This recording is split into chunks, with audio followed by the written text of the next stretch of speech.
This could potentially be a fairly technical topic, but I'll try not to make it too technical and but touch upon the most important features of the analysis that we can apply to lexicogrammar. Right? And again, if you want to know more details, so I won't have time in this hour to go through all the details, through all the equations and the processes, but there's chapter 4 in the book that sort of deals with this in much more detail and provides all the explanation, should you be interested in this type of analysis.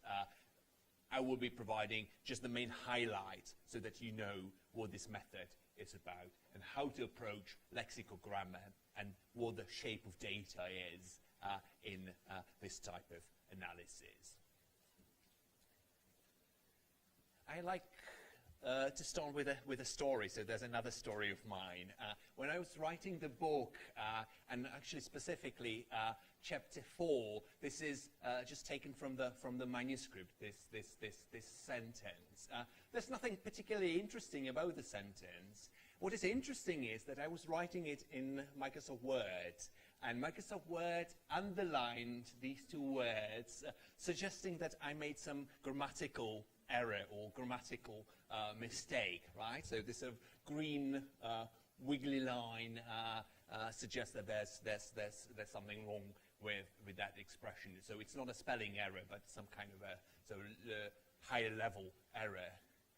I was curious, so I clicked on that just to find out what the suggestion was, right? Obviously, I had to overcome the resentment I felt towards the computer initially when I saw these lines. And the explanation was this: if these words, so variables which, so it is looking at the relative pronoun, right, and the choice of the relative pronoun.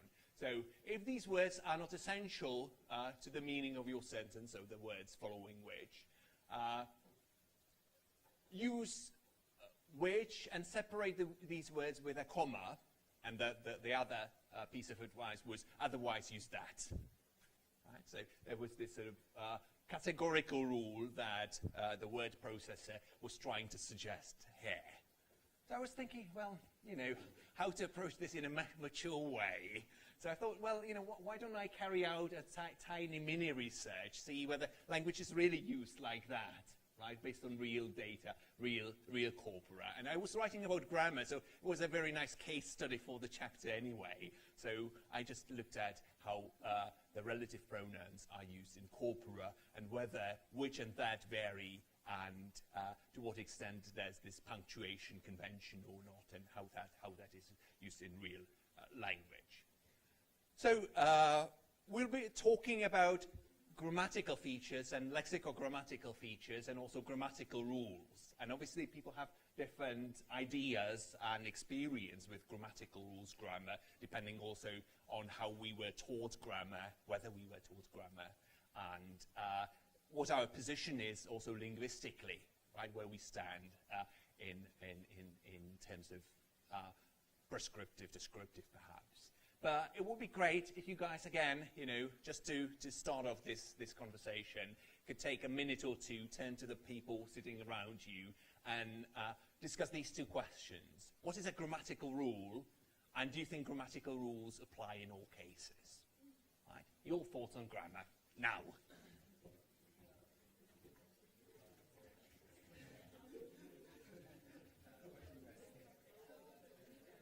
So, well, you know, and this is a very complex debate, and I don't want to go into the detail, but I think what we want to be doing in this, when we look at and approach grammar statistically, is to be looking at patterns and probabilities of patterns. So from the statistical point of view, grammar is probabilistic.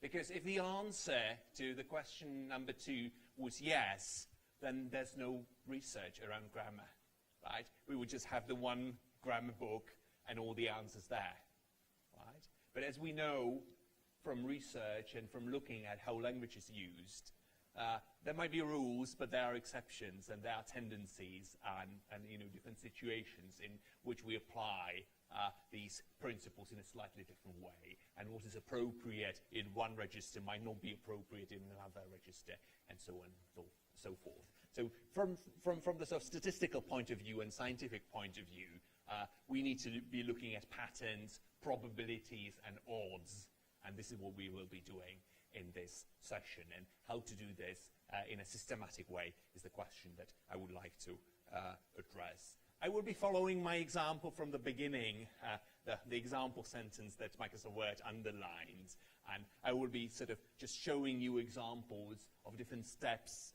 that I've taken in my mini-study that I sort of followed, just to answer the question, is Microsoft Word right, or am I right? Or where's the truth? Where's the grammar in this situation? Okay, where to start?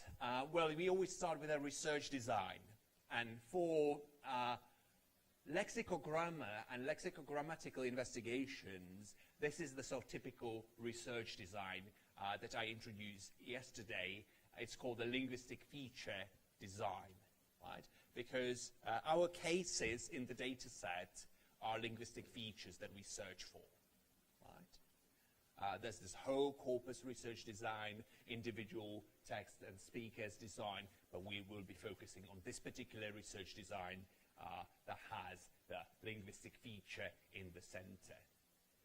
Imagine this being, part of your data set, just a few top lines, and just to, see in very practical terms what your Excel spreadsheet would look like if you were to pursue this investigation, right?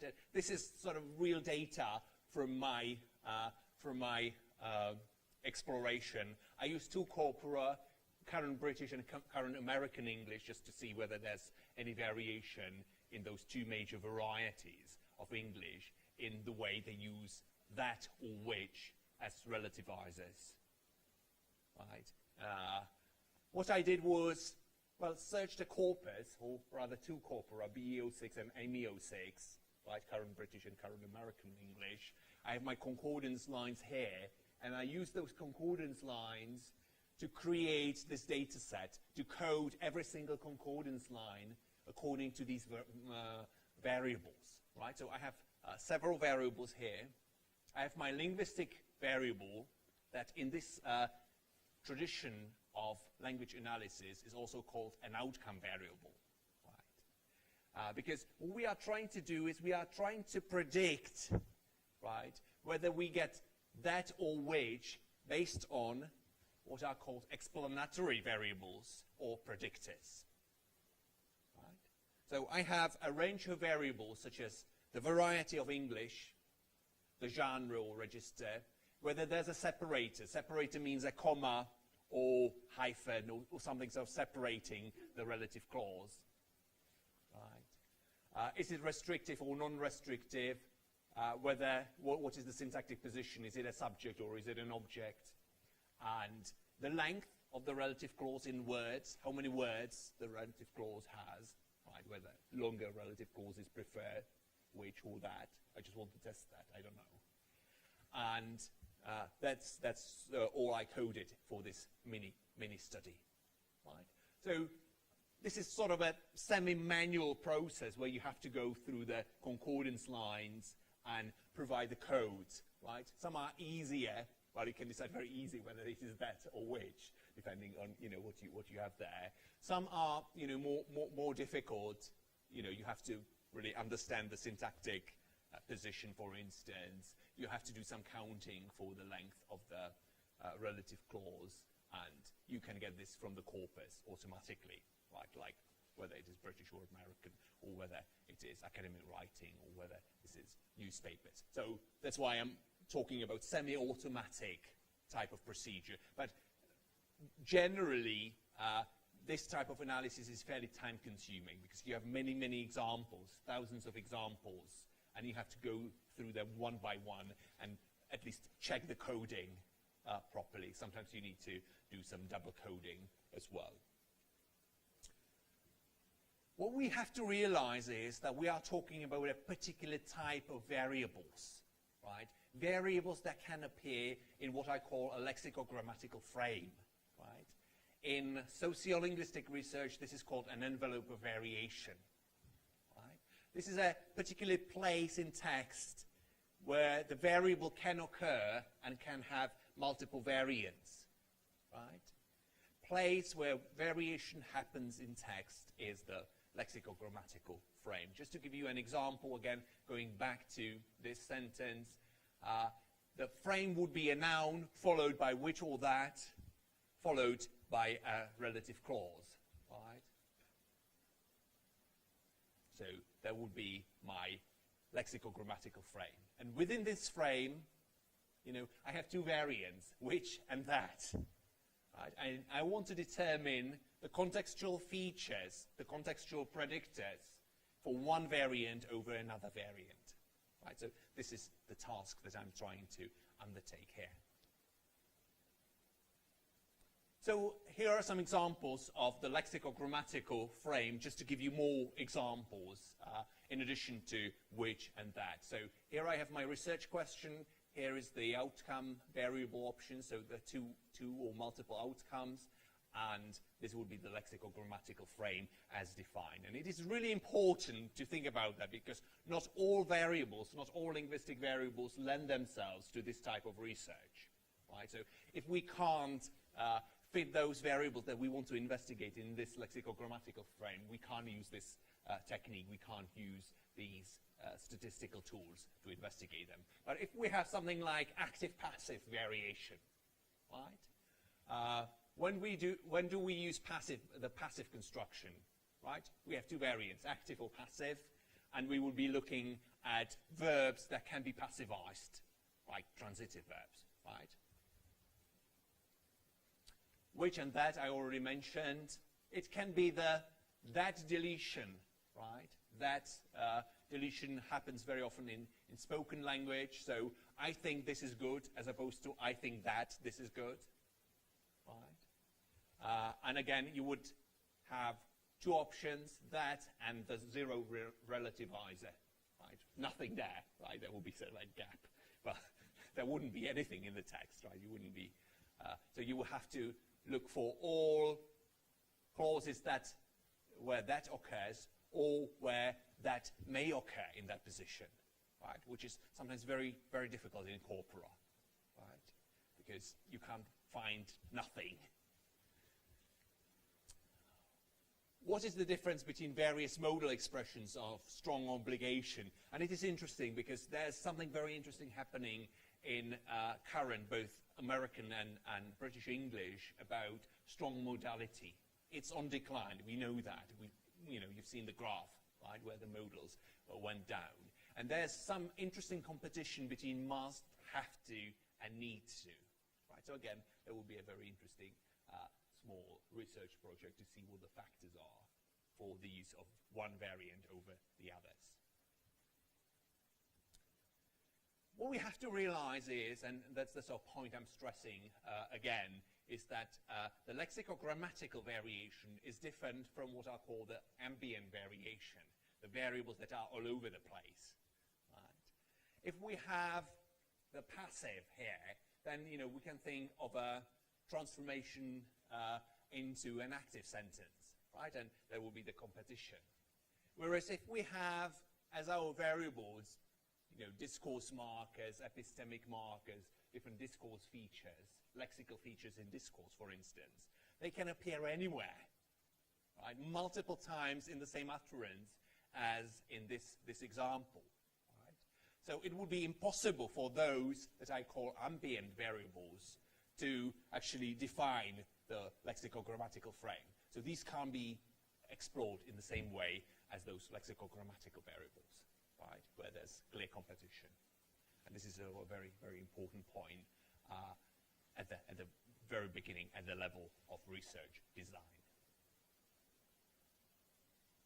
Okay, here's my data set and a few things that I can do with my data set, right? First of all, I can look at some of the patterns in the data at the level of descriptive statistics, right? That's always a good idea. When I get the data set, I want to see whether there are some major tendencies that I can spot immediately. I will be exploring two techniques, cross-tabulation and the visualization of cross-tab, which is a mosaic plot. this table, and this is a very long table, there are thousands of examples, of coded examples in my data set, can be then summarized as a table like that, right?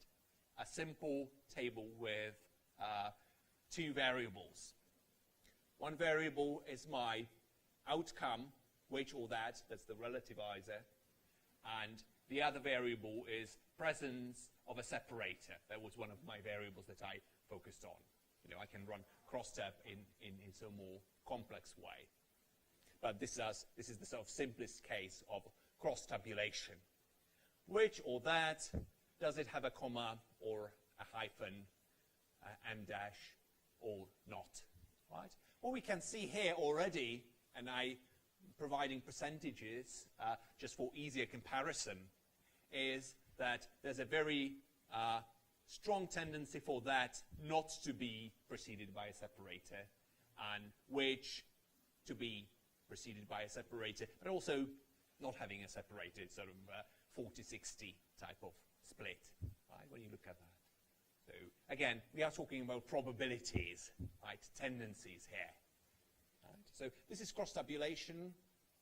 We summarize a large data set, and this is beautiful about cross-tabulation. You have many rows, thousands of rows of data, and then you just end up with one table that can summarize that really, really nicely.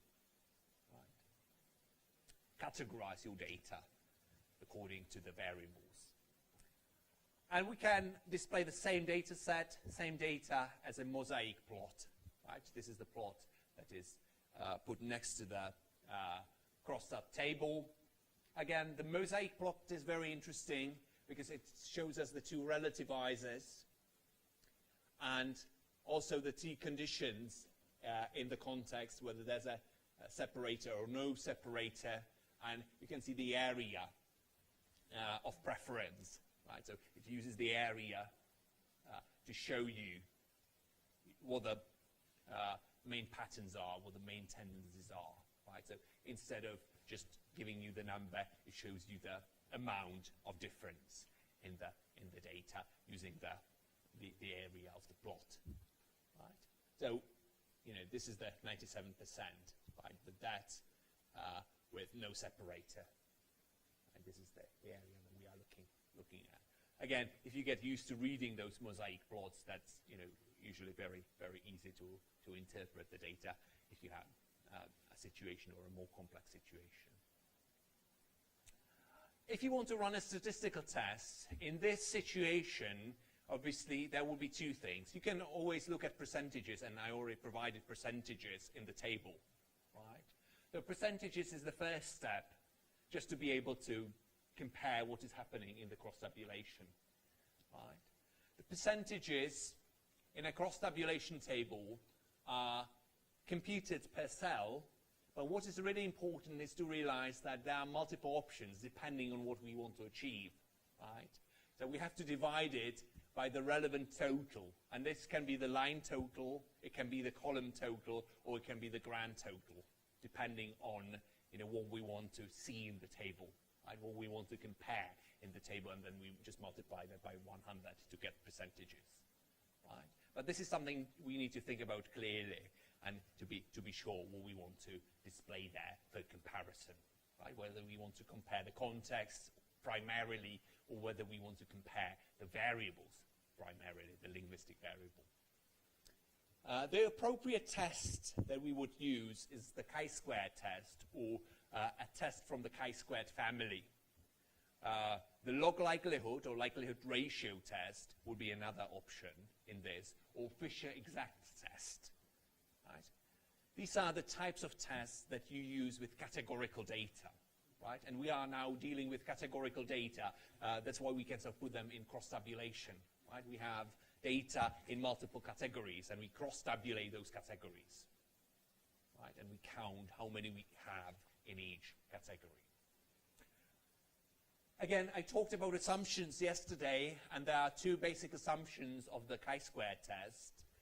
That's the independence of observations, as in most cases. And in this case, because we are dealing with categories of linguistic variables, there wouldn't be any major severe violation of this assumption, although, you know, we have to think hard whether one occurrence of the variable has some implications for the other occurrences, you know, in terms of priming, for instance. Right? Whether, you know, if I use which at the beginning of a text, whether I have a tendency to use which again rather than that, whether that would be a determinant.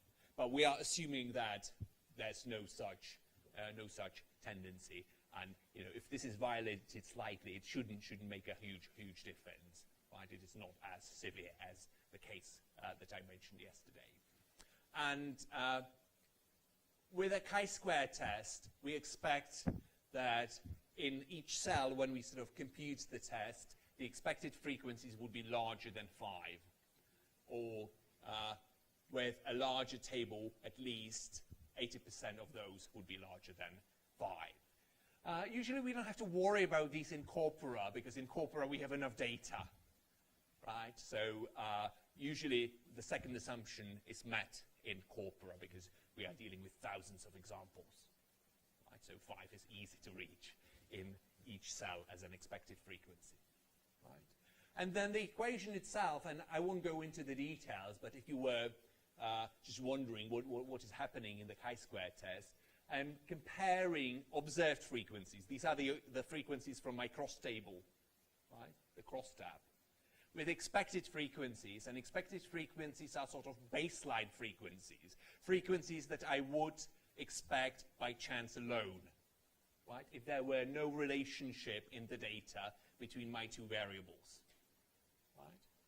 Imagine words being, or the variables being in a box, and I would sort of shake the box properly and just, you know, have random distribution. Right? So I'm comparing the sort of random baseline with what I see in the data. Right? And if there's a large enough difference, this test will come out as statistically significant. Right? So there's the chi-square test. Again, if you are interested in the details, you know, there are examples on how to calculate the chi-square test in the book if you want to do it manually, but Lancaster Stats Tools Online can do that for you very, very easily. So computers are very good at doing this. Okay. Now let's move to a more complex model. So why do we need a complex model? Because so far, with a chi-square test, we are talking about two variables, right? Comparison of the linguistic variable that has two variants, which and that, with, for instance, the presence or absence of the comma, or, you know, the separator, as I call it in my data. But we know that actually in our data set there were many more variables that might have a role, right?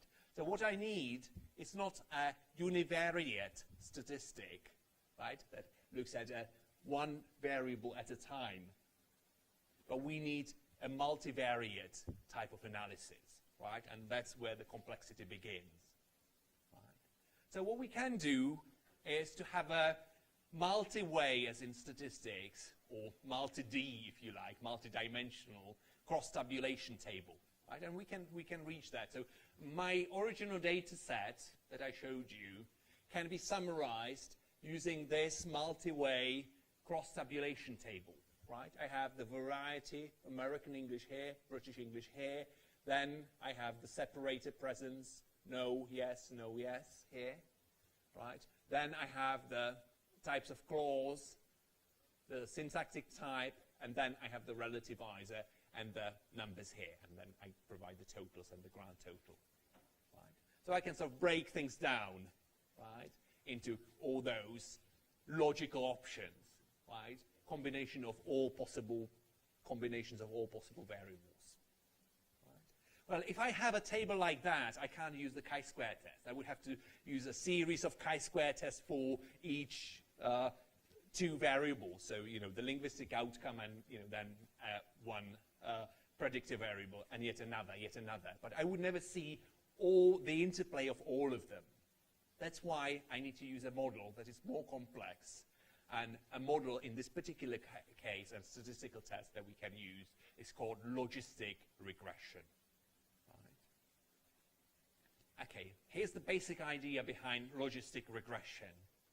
Imagine logistic regression as being, well, model, that means an equation, a very complex equation that has many different predictors factored in, and these predictors are weighted, so some are more important than others, right, depending on what the data shows me. Right? So I have this box. It's not a black box because I can see inside, right? But it is a box that full of complex equations, right? Where I have my model. Right?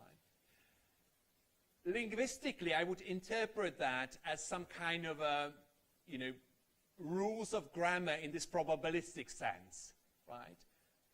Based on the data, it would give me the probabilities of different outcomes in different contexts, right? So this is as close to rules of grammar as I'm comfortable to go within my understanding of language, right? And then this box, this statistical model, would categorize and produce two categories in this case, because we have two possible outcomes, that or which, right? So if the model is applied successfully, and if this is a good model, and I'll talk about ways to evaluate that, the model would be able to tell me that if I have a situation like that, in this particular context, with this particular variety of English, with this length of my relative clause, I would go either for that or I would go for which. Right? So, given these pieces of information about the context, I would be able to decide between that and which, right? Based on the probabilities that I get from my data. Right? So this is empirically, bottom-up, empirically driven. Right? This is not imposed by Microsoft or Chomsky or anyone. Right? This is bottom-up, derived from how people use language. Right? Okay, so we are talking about the outcome, and we are talking about the predictors. Right? What is really important to stress for logistic regression is that the predictors can be of different kinds. They can be nominal, these are categories, right, unordered categories. They can be ordinal, or they can be scale, right? The predictors can be all sorts, right? They can be, measurements, the length of the sentence. That's a sort of scale, I'll show you in a moment. But what is important, in order to run logistic regression, our outcome has to be nominal or categorical, so potentially ordinal. But usually we are looking at categories, nominal, unordered categories, which and that, right? This is a nominal type of variable. Right? We have two boxes. We can have multiple, right? It can be must, have to, needs to, right? We have three. Right? That's fine. We can have as many as possible, but these have to be discrete categories. Right? So this is important. If the outcome is a scale variable, right, then we can't use logistic regression, but we would use just the simple linear regression model. Right? So again, it is really important to understand the research design behind what we are doing. But for lexicogrammatical variation, this is the sort of typical research design, right? Because we are looking at grammatical categories and the competition between them. Okay. Just to relate this back to our initial data set, to show you that we can really apply the logistic regression model, we have our nominal outcome. We have 1, 2, 3, 4 nominal variables and one scale variable as a predictor. Right? This is the length of the relative sentence measured in number of words. Right? It's going to be sort of a different number of words. Okay, this is the output. So you copy-paste the data into Lancaster Stats Tools Online, and we'll do that in the practical session. And click the button, and you get an output that looks like that. Right? This is probably as complex as it gets in statistics, and we need to also, you know, understand all the main features there. Again, the details are described in chapter 4, but I'll just highlight some of the important things to focus on when you get an output like that. So there are two parts of the output. The first one is the summary of the model, so summary of the equation that produced that type of output, right? And what we are trying to do is we are trying to decide whether the model is good enough, right? Whether it is a good model or not. Because in statistics, you can also get models that are not doing really, you know, that are doing poorly, that do not help us with the data very much, right? For instance, if we've selected variables that were irrelevant to the variation, the model would have very little explanatory power, right? If I selected, you know, analyzing language and I would select something irrelevant to language or irrelevant to that particular use of language, then, you know, I couldn't expect the model to be a relevant model and would have very little predictive power. But I would be able to tell by looking at the statistics, right? Because I, first of all, want to have a model that is significant. And for significance in logistic regression, we are using the likelihood ratio, or the well-known log likelihood statistical test, right? Here applied properly. To assess whether the model that we are looking at is better or significantly better than a null model, right? And a null model is a model that doesn't have any predictors in it, right? So can the variables, when you combine them, tell us something useful? This is the question we are asking. Or would we get something similar just if we take all the variables out, right? So this is, you know, when we just look at the baseline, you know, we have no information about what is going on in the context, right? No information about the variables. So would the model do that just randomly? Would the model be that you know, the model that has the variables, and I'm looking at all these variables, the variety, separator, clause type, syntax, and length. You know, do these variables combined in the model perform better than if I have the model without the variable? So this is the ultimate test of usefulness, right? Yes, I'm very happy. That's a significant model, right? And these variables are relevant. And we are also looking at multiple other criteria, such as the C index, the classification index, and, you know, just trying to assess the appropriateness of the model from different perspectives. You don't have to know these details or worry about these details too much. There are some cutoff points for success in these classification criteria, but I won't bore you with the details. You can read about that in chapter 4 or any other book on logistic regression.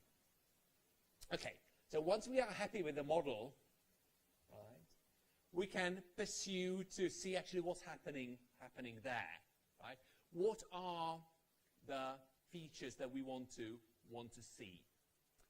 What we've selected, and what this is answering is, we've selected as the baseline category that variant. And what we want to see is, what are the predictors for, or the conditions for seeing which as opposed to that.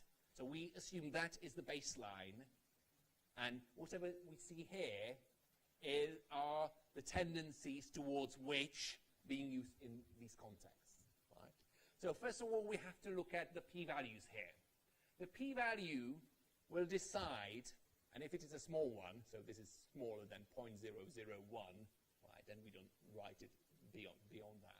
So we have most of the p-values, but one, are statistically significant. So these are the factors that play a role in the decision whether there's which or whether there's that, right? And these play a role in favor of which rather than that.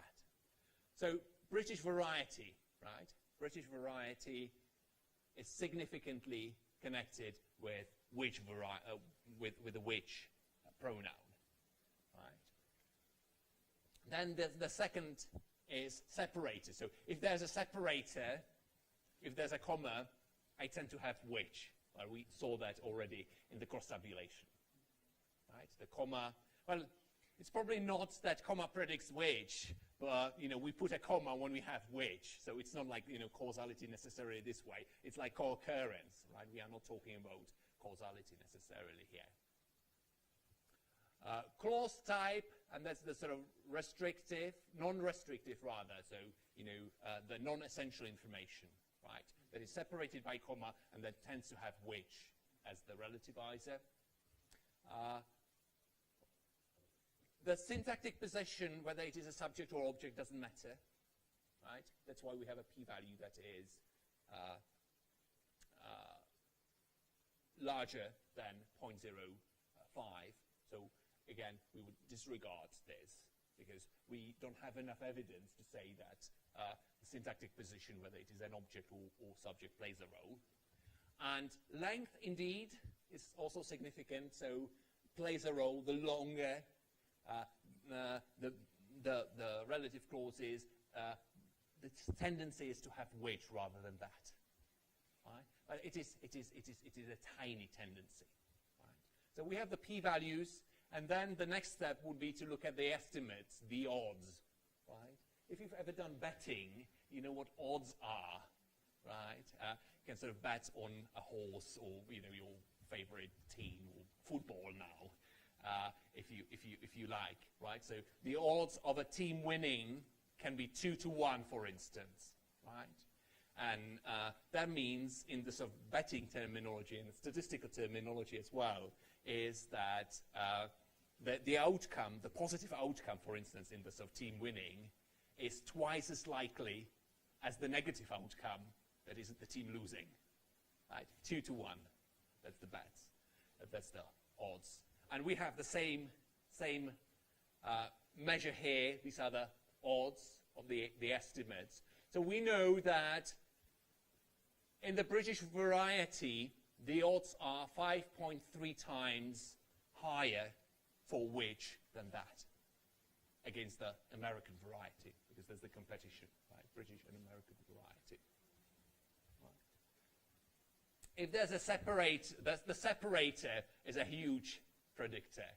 The odds are 53.8 times in favor of which than that, if there's a comma in the context. Right? So this is a huge predictor. So we can also look at these, and these are effect sizes. Right? And I mentioned effect sizes briefly in the lecture yesterday, right? So you can see which ones play a role, but you can also see how much role they play in that. Some are smaller and some are larger, right? So you can actually see how much these individual features matter for the decision whether you would go for that or which in the data. The interesting one is the length, right? The length is the only scale variable, right, that is significant here. And the odds are tiny, right, 1.1 when you look at that in comparison. But we have to interpret it properly because we are not talking about competition with different categories, but we are talking about an increase by one word. An increase by one word will increase the odds by 1.1 times, right? So we can see, if we have a sentence that has 10 words as opposed to one word, we would, have to multiply the odds by 10 just to see that, right? So this is in a scale variable, we are looking at an increase by 1 unit, right? The odds of increase by 1 unit, right? So there's a sort of positive effect of length. So longer sentences would indeed have which as a preference over that. Okay, well, we could spend a lot of time looking at that and exploring that in many different ways. But again, I don't want to overburden you with detail at this stage. What is really important is to remember that when you get a complex output like that, you want to first evaluate the model, see whether it is successful or not. or statistically significant or not in very practical terms, and then look at the features that play a role. Right? And then you can sort of write your conclusion based on that. So, okay, let's go back to our original starting point and the suggestion by Microsoft that I should put a comma or replace the relativizer here in this sentence. By the way, I didn't in the printed version of the book. My conclusion, the question is, was the computer right after all? I would say, well, if the suggestion by the computer were to be taken as a categorical rule, use that in this case, I would say certainly no. There is a combination of multiple factors that disfavor or favor the use of which and that, and these factors have to be interpreted as probabilities or odds, to be precise, not certainty. Right? So I think, the computer was pointing towards a tendency, and the tendency was probably the right tendency, the sort of tendency that you can see in the data. But this doesn't mean that I should necessarily, in this particular context, suddenly change that, and there's sort of still space for the sort of authorial discretion, clearly in British English, especially. So I was quite comfortable after this exercise to leave this as is, and sort of submit it. And I think even the proofreaders and copy editors left it like that, and I was quite proud to have it then in the original version. So a few things to remember, and then we'll move on to the computer lab. When analyzing lexicogrammatical variations, we need to pay attention to individual linguistic contexts and define lexicogrammatical frame. Right? This is what we have been doing. Cross-tabulation is a very powerful but simple analysis and can help us analyze categorical variables. In addition to frequencies, crosstab tables can have percentages, but we have to be careful about how we compute these percentages and how we interpret and understand them, right? Because there are at least three options. The data in crosstab tables can be effectively visualized as the mosaic plot, and if you haven't seen them before, these are very useful tools. We can test statistical significance of the relationship between variables in a two-way cross table using the chi-squared test, and you can report Cramer's V as the effect size for the chi-squared test. But if you are in a situation where you have multiple predictors and you want to see all them together, or look at their interaction, and we haven't looked at interactions at all in this session, but again, there's a sort of possibility to build even more complex models where we don't take them all at once, but we also look at how the individual variables interact with each other. So we would go for the logistic regression. This is as sophisticated as it gets within this area of investigation. Right? Logistic regression and mixed effect models are the most complex things that you can do in statistics within this type of exploration. And we would be looking at different types of predictors, and we would be looking at a categorical outcome variable in order to be able to use this particular test. Okay, well, thank you very much. I can appreciate that that was quite a lot of information, but hopefully we'll be able to sort of disentangle some of that in the practical session. So we'll move together to the computer lab and do some statistic wizardry together.